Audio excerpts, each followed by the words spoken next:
But here's where I go with this. We live in times right now because All the Smoke is a big time podcast. You and Stack with his crazy ass have done a great, great job. You deserve a lot of credit.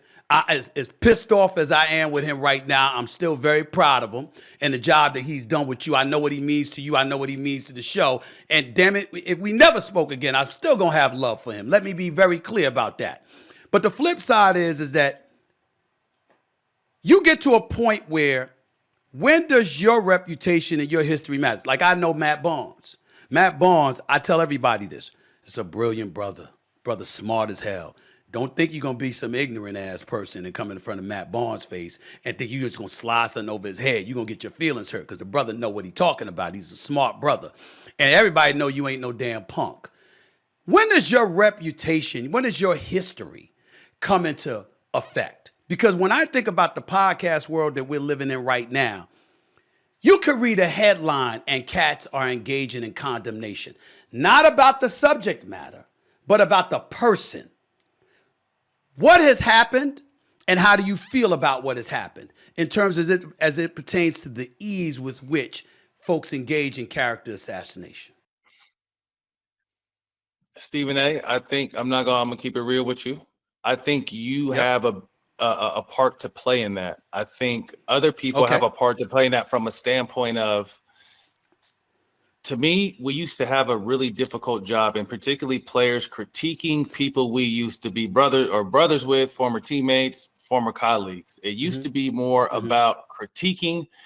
Now, I think there's been a line drawn in the sand, and the flip side of it is now, if you say something that's going to garnish clicks, whether you wholeheartedly believe it, whether it's disrespectful, or you know it's going to make good TV, that shit is rewarded now.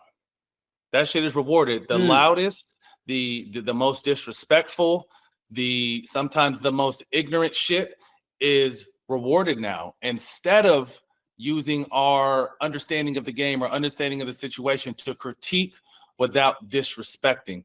So I think media as a whole, and there's athletes in that too, I feel, that have gone from critiquing, breaking down the game, or doing some stuff like that to character attack. Again, Russell Westbrook is a perfect example of the shit he's been going through the last handful of years.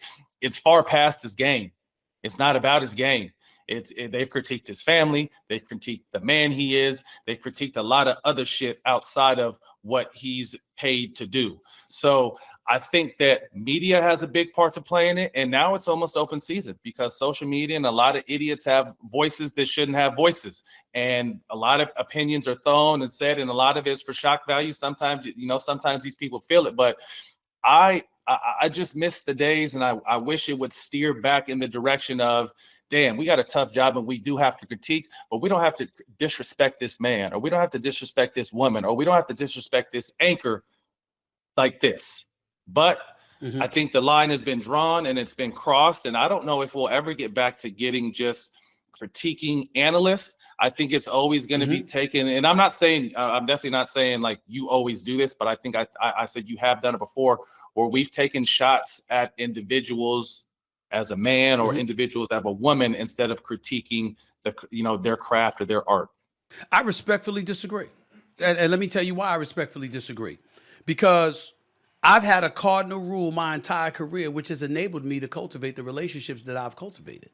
And that is, your personal life is your business and your personal stories are for you to tell. Your professional life, which is what you perform in front of the masses, that's subject to scrutiny.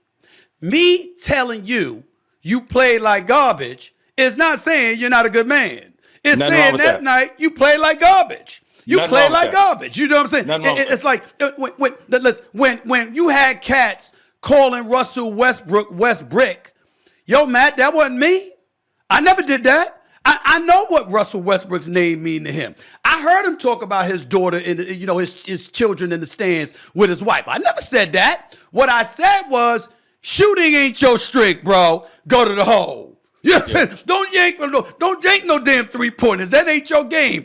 Don't be in an NBA Finals where you dropping over 40, but you are literally attacking with such vigor as a shooter that the other guys are sitting around spectating, and then when it's time for them to shoot, They ice cold because they ain't touched the damn ball, and now you can't beat Miami. It's stuff like that.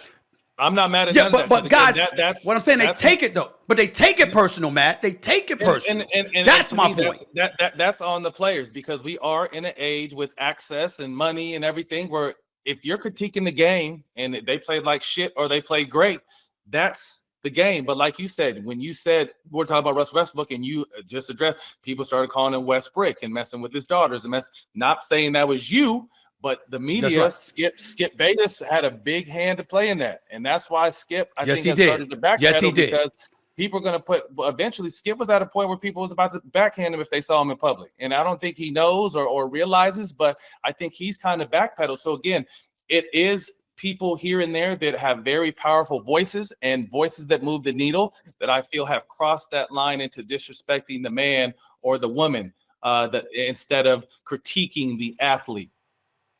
That's right. And that's what I'm saying. I agree with you on that part. I'm just simply saying that ain't never been me. Even when you got somebody like Kwame Brown losing his damn mind, I'm like, yo, I'll talk about your game. Your game. I ain't say nothing about you personally, okay? And I stand on that. But in the end, it's a lot of stuff that goes on in regards. That's a different subject for another day.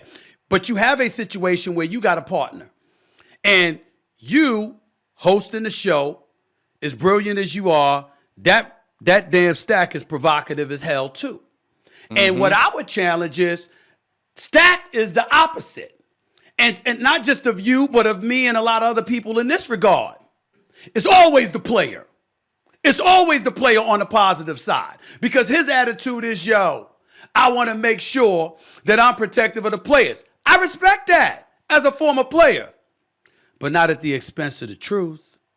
Yo, bro, if you watching the games like we watching the games, you got to call it when you see it. There's winners and there's losers. There's cats that get it done and cats that don't get it done. There's cats that struggle, and then there are cats who choke. Yo, Matt, that's sports. That's sports. And I think that sometimes he's so interested in being seen as having that level of street cred and being a brother that's willing to come to their defense no matter what. The objectivity goes out the window, and then you want to villainize somebody else who is objective when it's our damn job to be objective. What do you say to that? First and foremost, Jack is my brother. I'm a ride with him till the wheels fall off, but I don't always agree with him. And I think that what makes us and we'll literally go to war with each other for each other. You know what I mean? So let me say that, and I love him. But we have a different opinion and a different approach, and sometimes we can have the same message but different vehicles to get there. Again, I don't want to speak on what he thinks or the why or the reasoning. That's something you guys need to have a conversation with. I feel like again, we will. I'm always gonna think players first, but I'm also an understanding and real person. As players, we fuck up too. I mean, I was someone who fucked up a lot on and off the court. You know what I mean? So I'm gonna be, and I don't mind people calling, because I've been called on. I've been called on it by analysts. I've been called on it by former players, and it kind of is what it is. So I have to kind of internalize, okay, did I really mess up over there? Cool. I'm gonna have to accept. I'm gonna take that as man. Did they put a story out there that's not true? No, I'm not gonna ride with that then. So kind of, and again, so I translate that into players. If we're critiquing the game, yeah, we got to critique the game, and sometimes it's tough. And people have a problem with me. So you're a role player, and you're critiquing so and so, and he could do this better. Please, you're a champion. Come on, exactly. You've never even laced the shoes up, so relax. So again, that's when I said earlier on this conversation, being a former player, having to critique is hard. And I feel there are some athletes out here who have been former players that have kind of crossed that line too. And I don't feel like these guys can call the homies they used to play with anymore and be like, hey, what's up? Or kind of get the scoop. And, because we all have our inside sources. And to me, I've always valued that more than giving a network kind of what they want. Right. And I feel like sometimes the networks want you to go that extra mile for views and clicks.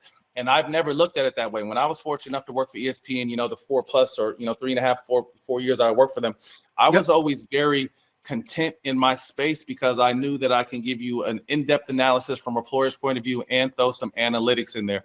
But I was never willing to really go out there and disrespect these guys because I know how hard it is to be in their position. Like I was a role player for 15 years. I couldn't imagine what it's like, but I know much more than a regular pedestrian what it's like to be one of these stars. So I've always understood, and not just in basketball, across the board. You know, I think, again, we're in an era now where loud disrespect is accepted instead of critiquing athletes, which what it used to be. So I don't know if it'll ever go back. I don't know if I really answered your question, but I know I touched around it. You did. You did. But here's the part that I think you're missing respectfully.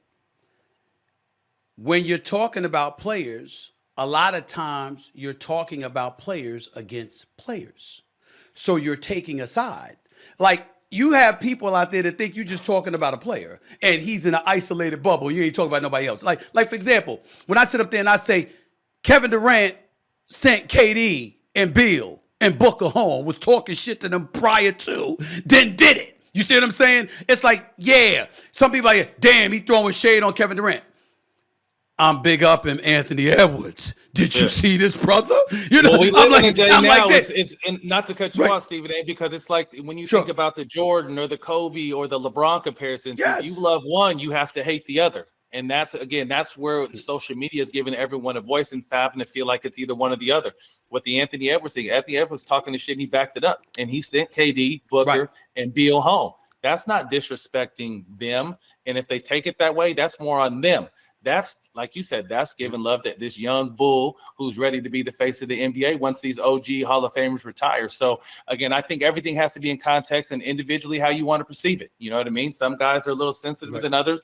Some guys don't give a shit. Some guys care a lot, you know, so it's just to each his own, and every individual reacts a different way. So, again, I think we're all in a tough spot because we are paid good money to give our opinion on shit, and people are always going to agree, and that's okay. You don't have to always agree with me, but I feel like we can agree without having to disrespect.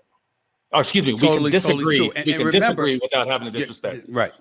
And remember, you and I have had conversations in the past where I'm pulling you and I are rapping to the side, off air, off mic, off camera, and there's a role that you get to play that I can't. Because as a member of this fourth estate, as a media member, I can be as true and authentic as I can possibly be. But in the same breath, there's just certain places that I can't go to because I wasn't a former player.